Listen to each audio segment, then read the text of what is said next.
I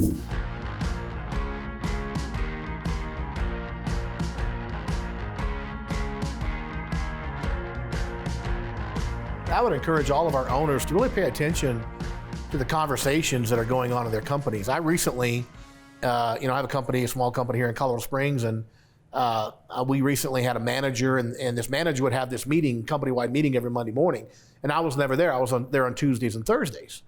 And one Monday morning, I was up early, and I had a clear schedule. I was in town. I'm just going to stop in. And I walked in the meeting, and this manager was basically just a criticism series of events about, you did this wrong and I didn't get this paperwork signed and blah, blah, blah, blah. And I'm like, whoa, that's not who we are. I mean, you got to have those conversations with people.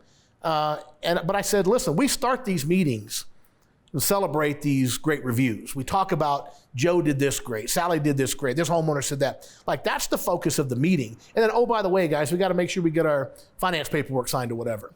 And that particular person is not with our company anymore. And that was one of the reasons that you got to institutionalize that stuff. And you got to inspect what you expect. Yeah. Hard on the problem, soft on the people. Yeah. Public praise, private constructive commentary. So you would praise the idea that some people are finishing their paperwork for financing, and that's how you talk in the meeting. Privately in the meeting, if I'm not filling out my financing paperwork, you bring me in the office and say, hey, Gary, I need you to do better. What can I do to help you finish your paperwork? So you reinforce the behavior patterns that you want in the meetings. And that's just awesome that you no longer have that person as part of your organization, because that's a cancer. Well, by the way, your 3-day boot camp had a little bit to do with that, by the way, because some things came out at your boot camp to our management team that we weren't aware of, that we rectified very shortly. And I love how you call it constructive commentary, not criticism. It's not criticism. I don't even call it feedback. It's just information. It's not good or bad. It's not right or wrong. It's, okay, what happened? And what's the lesson? Is it useful? How does it serve us? And the standard exists as part of the standard operating procedure, that if financing paperwork, we were talking about that, needs to be completed. That's the standard. So we look at the standard and talk about the constructive comments based on the standard. Yeah. This is how we do it. Because it's not personal. This is why we do it. Right. And constructive criticism is personal. Yeah, it feels personal. It feels personal. Which gets right back to the idea that people remember how you made them feel, not necessarily what the money was. So I think we should talk about the wow and the sub-wow experiences. Some examples. So we just had a great experience at my house. My wife wanted some painting done, and she has had horrible experience with the contractors in the house. I mean, some of the stuff that's happened, one of the famous ones that she'll always talk about is, we have a rather large house, and we had some guys in there doing some work a couple of years ago, and she's like on the main level, they're upstairs in the master bedroom, personal space. And all of a sudden she hears somebody say, Marco. And she walks out of her office and goes and looks upstairs. It's like, can I help you? He goes, you're supposed to say Polo. Like they thought she was going to play some kind of Marco Polo game with them. It was just, she's like, this is really weird. But this great experience we had with the painting company. I was going to say, this is a great experience. So she wanted this painting. She interviewed several guys. Of course, we didn't go with the cheap guy. We went with the company, come in and just knocked our socks off. Right? They were super thorough. And the sales process. But the delivery, the operational process was even more impressive. So the day came that they were supposed to be there, and a guy knocks on the door, a guy we hadn't met before, wasn't the salesman, wasn't one of the painters. He was a project manager, and he was dressed in Dockers and, obviously a manager of some sort. And he walks in, and he introduced himself to my wife, and she says, my husband's in the kitchen. He came in, introduced himself, and he said, ma'am, we walked to the house and just out, make sure So they walked through 15 minutes, the house, we're doing this, we're doing that. And he comes back to the front door. He goes, can I bring my team in now? And my wife says, well, yeah. And he brought about 5 guys in, one by one, and introduced them to my wife and said, we're going to go to work. And then took them. Every afternoon at 2 o'clock, he would call us. They were there about 3 days. Every afternoon at 2 o'clock, he would call, any questions, and follow up. It was just like the most amazing customer service experience. I couldn't believe it. And I'm going to tell you, my wife was so impressed. She's like, I can't wait till somebody asks me for a referral for a painting company. Right? It was Greg Unseth Painting for you here in Colorado Springs.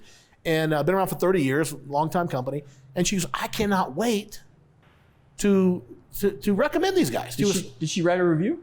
Absolutely. Yeah, she did. Awesome. Yeah. And he asked for it specifically at the end. And he said, I get compensated, so please do this. Of course, she went right out because she wanted to. She felt obligated to do that.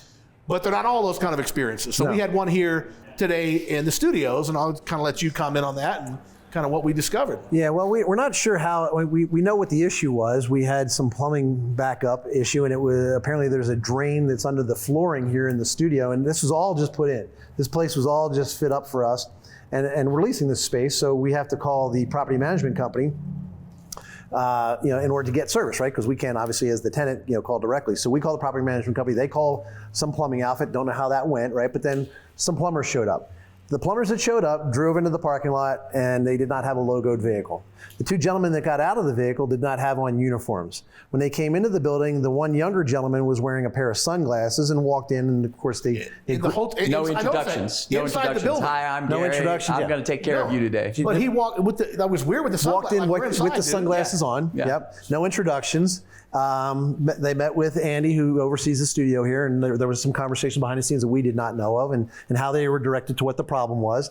And then they went about doing what they did. And based on what we saw and heard and where we ended up with it, is that they definitely went and got a rooter and rooted out the sewer line.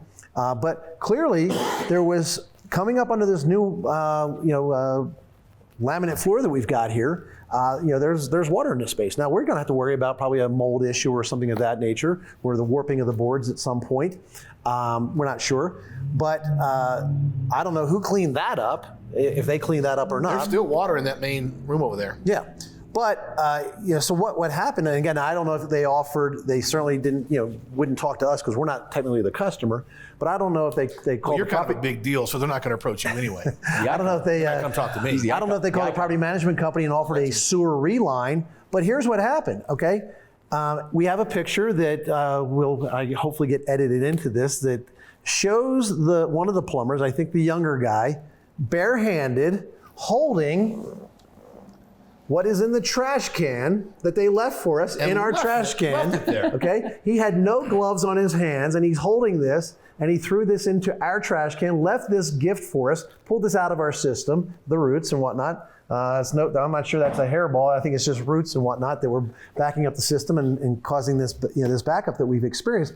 But he held it up. We took a picture of it and shared it with the guys, and then of course put it into our trash. I'm assuming he must have gone to the bathroom and sprinkled on around the bowl there, and because he left the seat up and didn't put that down and wipe off the pee. And then how do we know this? Because he left the sunglasses on the sink. So thankfully, I'm hoping for the best, that he washed his hands after all of this. Right, and of course, and then left. But he left the tinkle on the sprinkle. He left the seat. sprinkle on the the so seat. that was that was the QC check. Yeah, that was the QC check. Yeah. So I guess at the end of the day, what I would say is what I took away from this was, I don't know what the communication was with our team behind the scenes. I don't know what the communication was with the property management company, behind the scenes, what they were offered to kind of solve the problem long term, because to me, there's still holes in the pipe, right? How did the root get there in the first place? Exactly, it came through the pipe somehow. So I'm wondering if, what that was all about. But, for us, the tenant sprinkled on the bowl, left that there, left the seat up, left the sunglasses here. I assume this gentleman will probably circle back and look for his sunglasses, which will be an inconvenience to the tenant, which is Andy, behind the scenes. And so a less than, I call it the SWOW experience, right? The sub-wow experience. and like I said, we were the experiencers here in the room observing what was going on around us, right? Think about this if you were the homeowner or the building owner and this was going on. I mean, how difficult would it have been to wrap the trash bag up and say, hey, do you have another trash bag? I'll replace it. And take that with you. Like, you just got to think. There were no shoe covers, no gloves. No gloves, no shoe common covers, no sense. introductions. Yeah, no uniform, no introductions. Use the toilet and sprinkle on it, clean it up, take your sunglasses. Technicians, installers, salespeople. I saw a post. I guess he wanted to test his work. Maybe that's what it was. He was testing his work. Okay. Hey, I saw a Facebook post and a guy said, how do you go about asking the homeowner if you can taking number 2 in their bathroom. Like, you don't. You get a bucket and you go in your truck. I don't know what you do, but there's no circumstance. I got to run and get a part. Oh my goodness. Like, people just think, like, step back, take a deep breath. What are the homeowners going to experience here? Right? Let me take the trash. Let me wipe up the toilet. Common sense, common courtesy. And I'll submit, without really knowing the data or the facts, but I'll submit that guy who's running that plumbing company probably thinks that he can't get a higher price, and his price is low, and he's not thinking about the difference between, you know, delivering something that's a great experience versus your SWOW experience. Yeah. And he's going to argue in his own mind that he can't raise his prices or charge the right amount in order to do the job in a way where the customer experience is there. I guarantee you he's the guy whining about price. He's the guy who's whining about price, but guess what? He's also the guy who is available, right? Yeah. Whereas the premium company it may or may not have people, right? Because they're booked out, right? Yeah. Right. So we got apparently what the landlord was willing to pay for. Right. Well, we definitely got what we paid for, but it's just 2, you know, examples, opposite ends of the spectrum. Just being thoughtful. Think about what the homeowner's experiencing. If you're in a home, especially with women and kids, and maybe the husband's not there, like, I mean, don't scream Marco Polo. Don't leave crap in the trash. Wipe the toilet seat. Put your shoe covers on. How can we ensure that this? Can I give you a painter experience that's a wow? Yeah, please. So we're doing. Well, you've had lots of contractor this renovation lately. Yeah. And so the painter is one of the subcontractors, and so you meet with the subcontractors on a reno, and you know what kind of paint you want, what colors, blah blah blah. So he creates the initial proposal. I love today that you were talking about proposals are just potentially lazy salesperson's crutch. So the number comes back, and you know, my wife sees the proposal number, and it's about $44,000 to paint the house. These are all the interior walls. Yeah. And now this is basically must be a small house. It's a renovation construction project. So my wife freaks out. She's like, $44,000, you can paint this house. And I'm like, I'm not painting the house. Like, I'm not getting up on the ladders and doing this anymore. Like, I'm old. So your fee is like $200,000. Right. She had no idea what she was asking for. But the process works out. Really, it's a great end to the story, because the painter, who's named Mauricio says, well, if you would do me the honor for letting me explain to you like what I'm going to do and what my process is, I think I can justify, you know, what's going on. So we meet with Mauricio. Mauricio talks about, this is what I'm going to do. You know, first I'm going to do this. And then I'm going to do a primer coat. Then I'm going to come back after everybody else bangs up my walls. I'm going to repatch everything. I'm going to paint it again. And he said, then there'll be a third and final coat right before you move in. So he's actually putting 3 coats on new construction drywall, which if in a new house, typically, you get a primer coat and you're going to get somebody to spray on a paint coat. So he's doing custom colors, and he's doing 3 coats. And he said, you know, that's my process. And my wife at the end, when we were done, he left. She goes, I had no idea that he was going to spend that much time and energy and do all the things and the steps that he was going to do. She goes, actually, that sounds like that's a pretty good price. Yeah. So the value justification changed from, oh my God, that seems like an outrageous number, to once she understood the value, and the painter did a pretty good job of explaining that. She's like, yeah, this is great.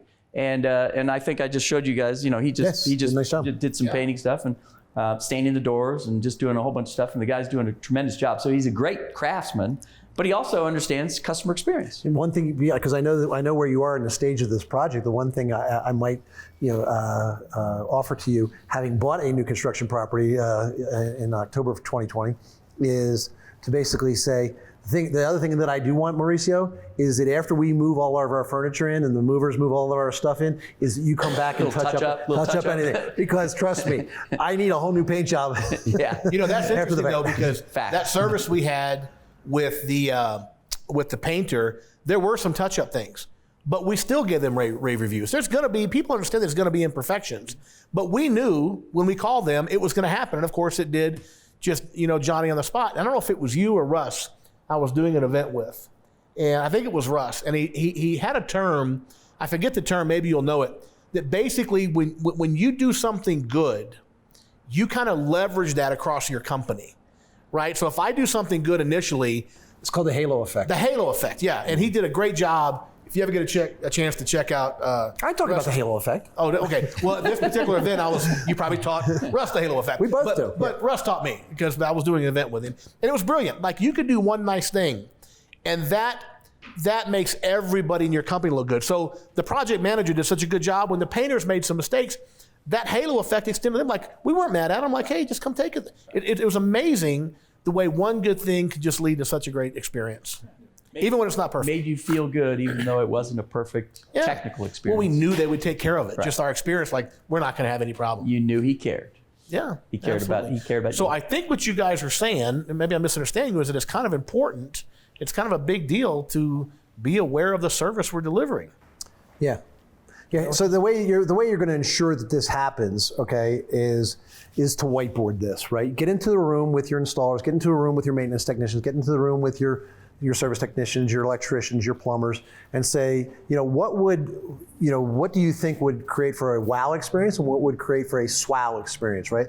And let's make sure that we all understand it, right? And empower the people with the mindset. Here are the things that you can do, right? Here are the things you definitely want to stay away from, and make sure that you talk about it. If you just kind of say, hey, we want to create a wow experience, and then leave it up to your people, do good deeds for free, whatever you think is a good deed, they're not going to figure that out, right? You create the scenarios in which we can, gamify it and give them real world examples of the things that we can do to make that impact. I'm going to layer one more element on that. Yeah, please. So probably the smartest thing I ever did in business relative to that. Next to partnering with us. Yeah. Oh, well, that's clearly the smartest thing I've ever done. We did a focus group. And in fact, my agency is going to get into that space to create focus groups. And so we're going to do that for the contractors, a part of Contractor University. We'll offer that service to be able to go find 10 homeowners and have them in a room and conduct an unarbitrated experience where we're asking questions. That's going to be some eye-opening And the technicians and the Yeah. installers and the company will video it, of course, but you could be there. And so we did this long ago, 2006, I think is when I paid for it.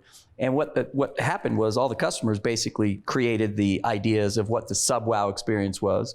So the moderator is asking, what kind of things are you wanting from a contractor? What makes you feel good? What are the problems? What have you experienced that made you angry? Why would you write a good review? What triggers you? What makes you happy? And these, we had like 10 women and they were just basically tearing people apart. Wow. But it made the impact upon the crew that went, hey, it's not just Gary sitting up, on the whiteboard saying, do it this way. That's a great idea. So that's a process, I think, for a little larger company. Or frankly, as EGIA, maybe we think about doing that and producing that content for our customers. Whether iMarket does it or EGIA does it, to offer that service, I'm the first customer in line. We're going to do it. To have you guys come in, interview 10 of our customers, record it, and let me show my people what the people are really thinking. We'll put them behind a two-way mirror in a room. They can sit in and watch it. So we did that at Cameron & Sons back in the 90s. And this is, of course, before reviews existed and the internet existed, right? So this was the early 90s, early to mid-90s before we sold the business.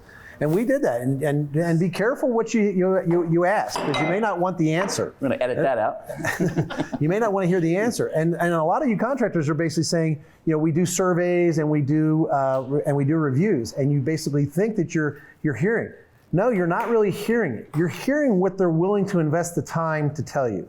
But someone who is incentivized to show up at a thing and respond to questions, and the questions and the dialogue happens, and now the environment is created in which they feel safe to share things and really tell you what they think of your company, that's invaluable. That is far beyond what you get. Yeah, you'll get well beyond what they'll share in a review or a social media post. I'm a firm believer. You can go to any training, any event, any content, and if you could take one idea away, and me just sitting here, like, I don't know how I never thought about that, but that's a brilliant idea, because you're going to get the unvarnished truth from these homeowners that you can use. You can record that stuff, and you can have your guys watch it behind a two-way mirror, but you can record it and use it for training for eons. Yeah, it becomes part of the onboarding process for any of your team in the absolutely. future. Yeah. And here's the cool thing. Whether these people had a good experience or had some chinks in the armor that they're not really great, these people who come to the focus group, they become your lifelong partners. Yeah. Because they know you're going to make the changes. Yeah. Right? And they say, this is what I wanted. And I didn't think about these things, but the other 7 people in the room gave me ideas. Yeah, I want all those things too. Right. And then guess what? I'm going to buy your service agreement. Yeah. And then they that's become right. your advocates and your ambassadors. Yeah. Okay. Well, that was a real good 10-minute discussion about customer service. We might have a couple of episodes in that right there. Andy's favorite, lots of content he can slice and dice up for us, but great insights, guys. Great content and great ideas for contractors like me and everybody out there. And I know you own contracting companies too, and I think you're getting back in the business. We were talking about that. But great ideas and great content, great insight. We appreciate it. Cheers to you guys. Wow, wow, not swow. Swow sucks, wow rocks. Awesome. Cheers. Cheers. Cheers. Cheers.